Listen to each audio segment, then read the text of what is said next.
Welcome to another video of Math with Jonas, where I try and take the complicated and make it very simple for you. I'm kind of, I guess, like a bizarro Jesus. I turn the wine into water.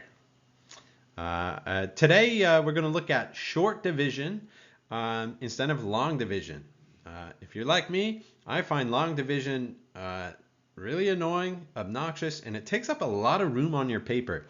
I learned about short division a few years ago, and that's all I've used since then. And I guess I should shout out my former colleague Adam for showing me this. Let's go ahead and hop into our examples. We'll start with how does it work, and then we'll work our way towards some examples that have decimals. All right. So in our first example, we have 39 divided by 3. Again, the division problem itself isn't that complicated. The goal of this example is just to see what is the format of short division, how does it work. So first we want to write this just like you're writing a fraction, 39 divided by 3. And then I always put my equal sign right after it, because once we start figuring things out and start writing down our answer, it just goes to the right side of the equal sign. All right, here we go.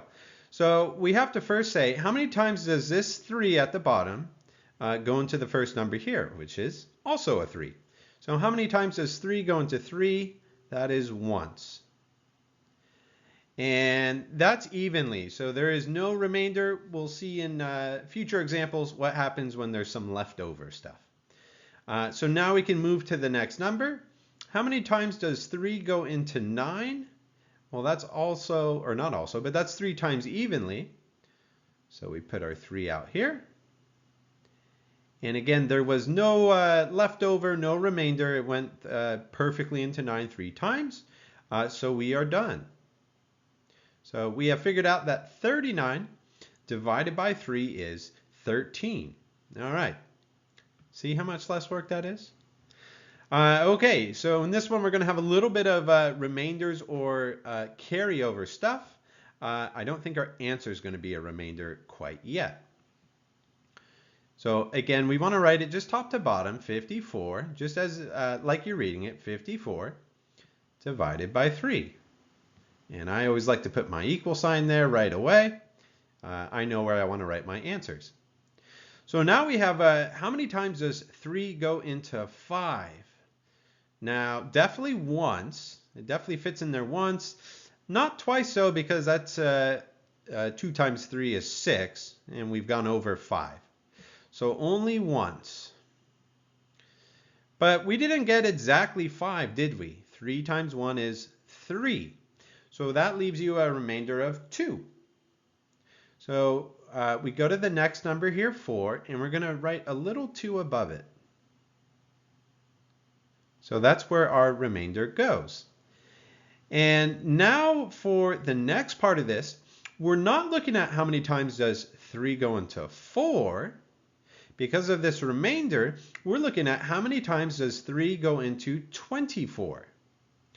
And if you're able to calculate that, you should be able to come up with 8 times. And let's double check. 3 times 8 is 24. And since it went into 24 evenly, there's no leftover, and that means we are done with the problem. So we know that 54 divided by 3 is 18. And if you are a darts fan, that's a triple 18. Good to know that. All right, here's example 3. In this one, we are going to have a decimal answer. Now, regardless, we got the same setup, 12 over 5, or 12 divided by 5. Let's put that equal sign. And first things first is we say, how many times does 5 go into 1?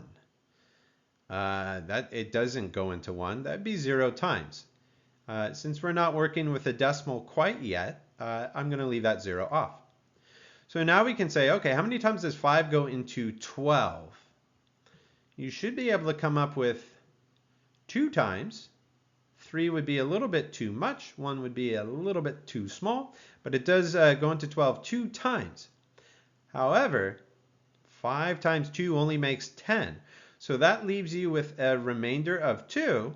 And just like the last one, we're going to write it over the next number.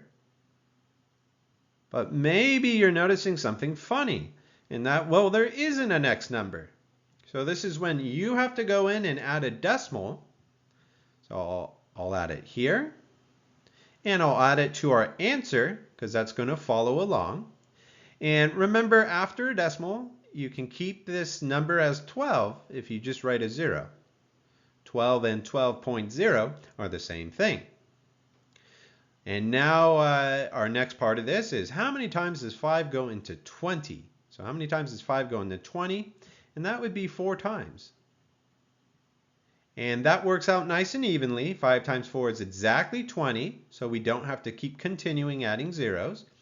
And we get our answer of 2.4. So if we do 12 divided by 5, we get 2.4. All right. In this example, we got a bigger number at the bottom. Let's see how that works. So we have 8 over 12. And we'll put our equal here. And again, to start, how many times does 12 go into 8? That's 0 times. And I know already I'm going to have to put a decimal, so that's why I'm writing out the 0 this time. So we need to put our decimal here. We need to put our decimal here. And of course, we can add a 0. And now this is a little bit tricky at first, but think about it. We said, how many times does 12 go into 8? We said 0 times. So what was left over? Well, it was actually 8. It was all of it. All right, so now we want to figure out how many times does 12 go into 80? For my 12s, I always remember a key point. 12 times 5 is 60. So if we add another 12, we're at 72. So that looks like 6 times. And if we are at 72, there's still a remainder of 8. So we put an 8 over the next number. Uh-oh.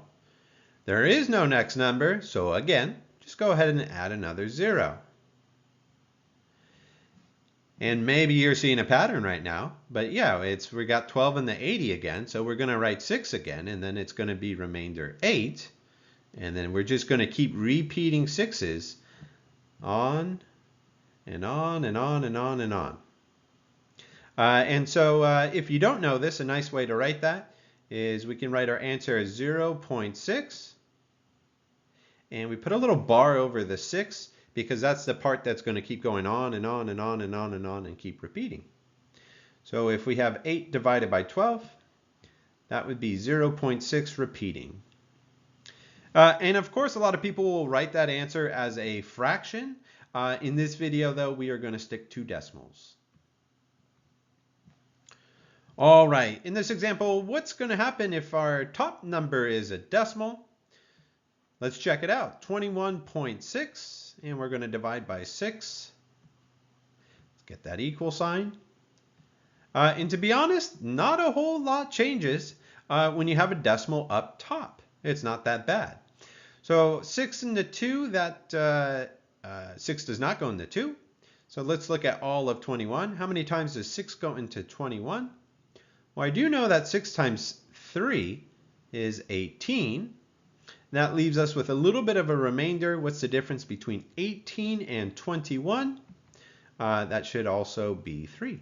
So a little remainder of 3. Now the one part where this does change, having a decimal up top, is now see how we're hopping over the decimal and checking out this 36. So we want to put this decimal, now we want to put it in our answer. Okay, and now we can say how many times does 6 go into 36? I think that's a fan favorite compared to things like 63 divided by 9. But 6 goes into 36 6 times. And it goes in perfectly evenly, so we don't have to keep doing anything else.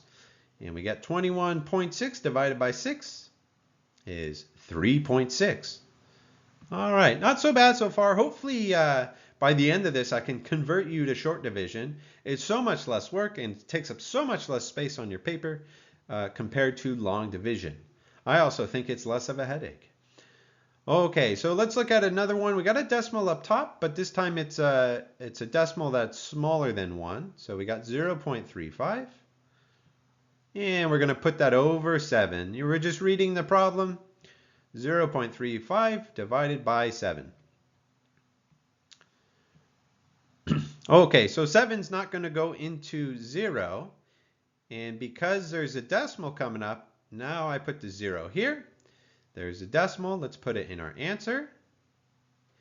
And now we can say, how many times does 7 go into 3? That's also 0 times. So now we can put a 0 here.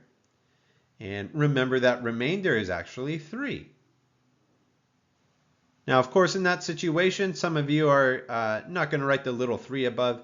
You're going to know that you're looking at 35, and that's fine as well. And so now for the last part here, how many times does 7 go into 35? That should be 5 times if we are doing our math correctly. So if we had 0.35 divided by 7, that's actually equal to 0.05, or you might say 5/100ths. Okay, so now things are going to change a little bit because we have a decimal below. So in this number over here, we have a decimal, so that's going to change things a little bit. So for starters, let me go ahead and write this in our same format, 60 over 1.5. Now I know a lot of times students will look at this and go, okay, division problem, and forget they're actually looking at a fraction. And remember, one thing you can do with fractions, and we want to do this right now to make our life easier. No one wants to figure out how many times 1.5 goes into a number. So something you can do with fractions is multiply it by a number over itself. It's just a fancy way of writing the number 1. So we won't change the value of it because we don't want a different problem. We're just going to change how it looks. So if we do that, we can change our problem into, okay, 60 times 10 is 600.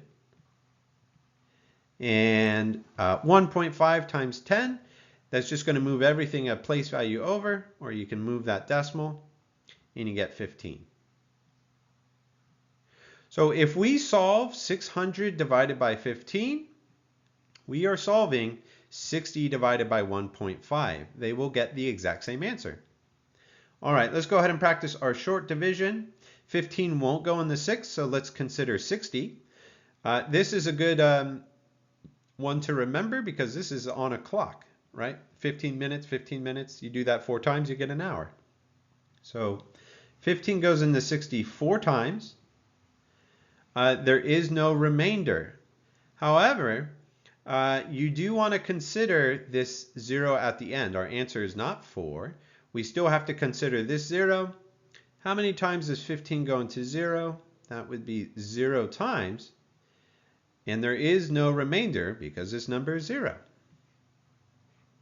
And so we get 40. 60 divided by 1.5 is 40. Or in other words, if you were to add 1.5 40 times, you would get 60.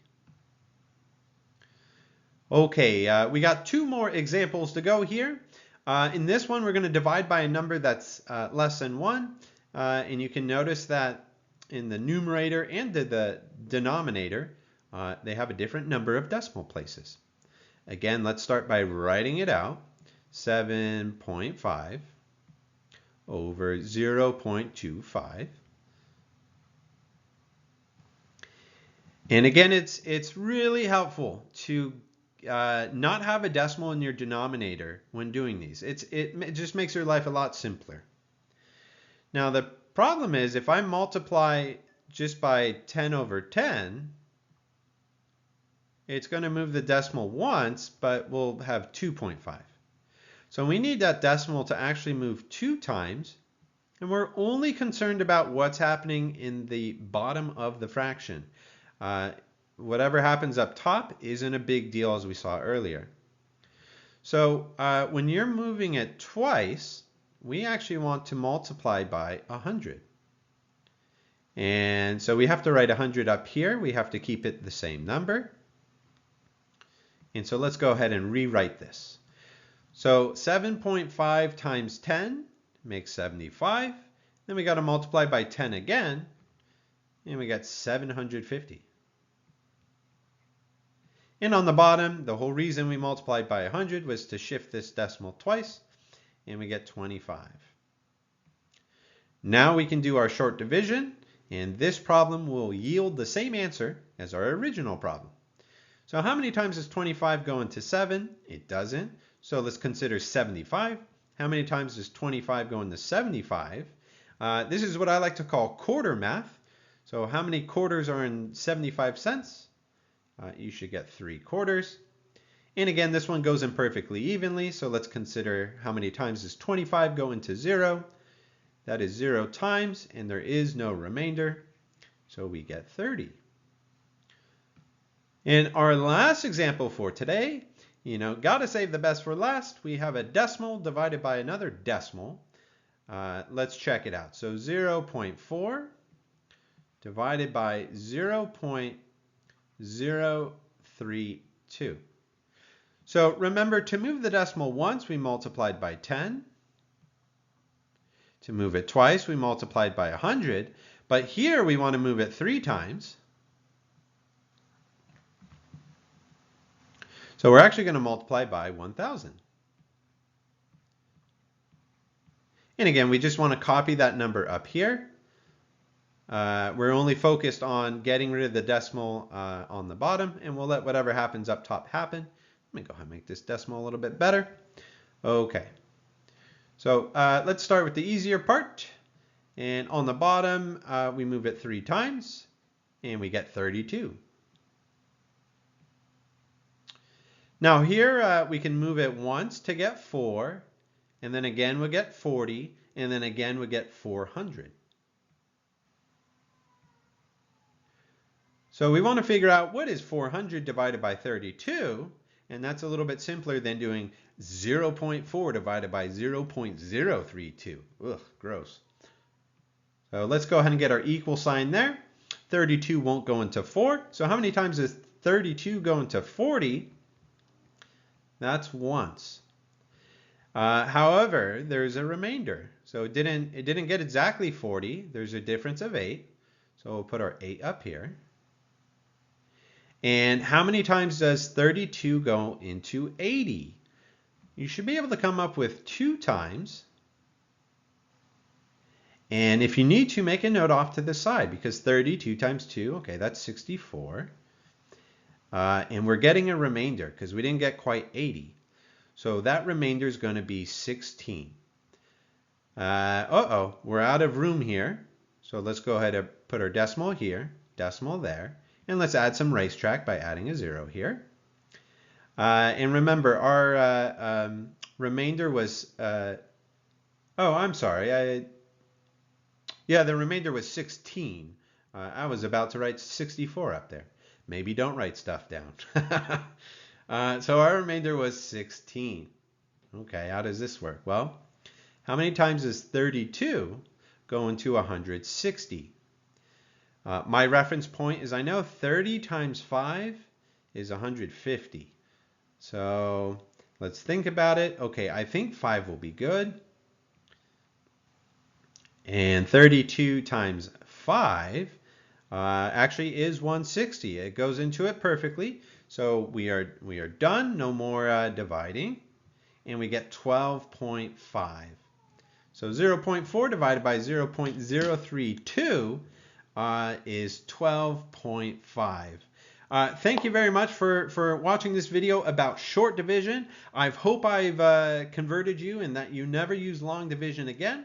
It's going to take a little bit of practice, a little bit of repetition, especially if you're already comfortable with long division. But I promise you this is much easier, much simpler, and takes up much less space on your paper. If you like the video, go ahead and click the like button. And if you like what I'm doing, you can click the subscribe button. And as always, feel free to leave a comment. If you have any ideas of what you want to see in a video, just let me know and I'll get something going. See you on the next one.